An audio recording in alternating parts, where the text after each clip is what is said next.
گھر میں اگر جماعت کرا رہے ہوں یا گھر میں جماعت کرانی ہو، اگر صبح اٹھنے میں تاخیر ہو جائے تو کب تک نماز فجر ادا کر سکتے ہیں؟ اگر 10 منٹ پہلے، سورج طلوع ہونے سے 10 منٹ پہلے آنکھ کھلی اور اس وقت وضو کر کے نماز پڑھ لیں تو کیا صحیح ہوگا؟ اور اس کے بعد نماز پڑھ لی تو پھر سورج نکل آیا اور 10 منٹ کے بعد اگر اشراق کی پڑھ لیں تو کیا قبول ہوگی؟ جس سے اس کا آسان حل یہ ہے کہ پہلی بات تو یہ ہے کہ جیسے ہی طلوع فجر یعنی جو فجر کی اذان ہوتی ہے یہاں پر اول وقت پہ، تو اس وقت جو ہے جیسے صبح صادق جسے ہم کہتے ہیں، آسمان کے اوپر جو زمین و آسمان ملنے کی جگہ ہوتی ہے وہاں پر جو روشنی نظر آتی ہے تھوڑی سی، وہاں سے جو ہے نماز فجر کا وقت شروع ہوتا ہے۔ اب اس کے بعد جو ہے سورج طلوع ہونے تک نماز فجر کا وقت رہتا ہے۔ سورج طلوع ہونے سے پہلے اگر کوئی بندہ نماز پڑھ لیتا ہے تو گویا کہ نماز ادا ہوئی، اور اگر سورج طلوع ہونے کے بعد پڑھتا ہے تو اسے قضا کہا جائے گا۔ لیکن اگر کسی کو ادا کرنے کا موقع نہیں ملا تو ایسا نہیں کہ نماز کا وقت ختم ہوا، نماز معاف ہو گئی، ایسا نہیں، بلکہ یعنی قضا اسے کرنی ہی پڑے گی۔ من نسی الصلاۃ او نام عنہا فلیصلیھا اذا ذکرھا،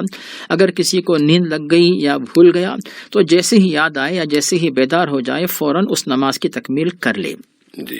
اب صاحب آتی ہے بات کہ جیسے بھی ہم نے کہا کہ فجر کی نماز کا وقت کب تک رہتا ہے، تو پیارے نبی یہ بات بتاتے ہیں، جیسا کہ بخاری اور مسلم میں حضرت ابو ہریرہ سے حدیث مروی ہے، پیارے نبی کا ارشاد ہے، اگر کوئی شخص جو ہے فجر کی نماز کو پالے، فجر کی نماز کا ایک سجدہ یا ایک رکعت بھی جو ہے سورج طلوع ہونے سے پہلے پا لیتا ہے تو اس نے گویا کہ نماز کو پا لیا۔ تو اس کا مطلب یہ ہوا کہ اگر سورج طلوع ہو رہا ہو تب بھی آپ فوراً جو ہے وقت قریب ہونے کے باوجود فجر کی نماز کے لیے آپ کھڑے ہو جائیں، تاکہ آپ جو ہے آپ کو فجر کی نماز وقت مقررہ پر ادا کرنے کا موقع مل جائے۔ اب جہاں تک سے بھی موصوف کا یہ سوچنا کہ سورج طلوع ہونے کے بعد 10 منٹ کے بعد ہم کیا چاشت کی نماز پڑھ سکتے ہیں؟